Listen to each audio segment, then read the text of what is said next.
The Congo rainforest, home to 450 species of mammal and the only home to humans' closest relative, the bonobos, is in danger. The Democratic Republic of Congo is planning to open its rainforest to loggers.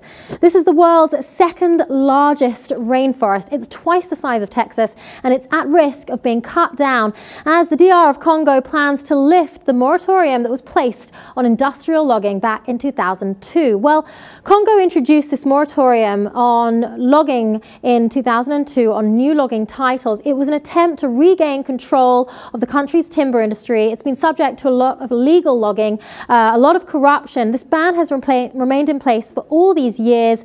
Now they're saying it has resulted in a shortfall of revenues, and they've decided to lift the ban on logging and open up the floodgates to what could potentially be a major disaster and major deforestation in this rainforest in Congo. Well, here's what the Democratic Republic of Congo's Minister of Environment had to say in explaining this. He said the moratorium on granting new forestry concessions, decreed in 2002 by ministerial decree and reaffirmed in 2005 by presidential decree, has caused a huge shortfall in revenues for our country. Measures are underway for the government to lift the measure. Well, 60% of Central African forest is in the Congo.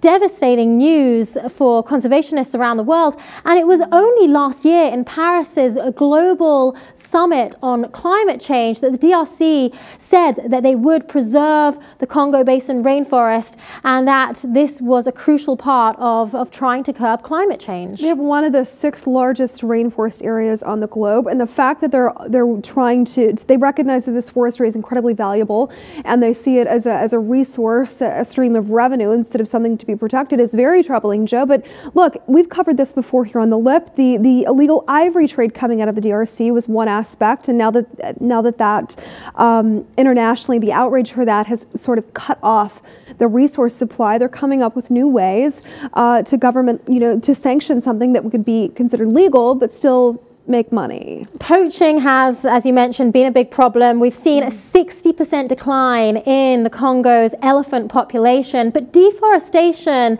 in terms of deforestation, it's been actually at the lowest rate in the world in terms of comparing rainforests. But obviously, now that they're going to lift this moratorium, that is about to change. We're likely going to see the tearing down of trees just like we see in the Amazon. And this is a rainforest that spans around 1.5 million square miles.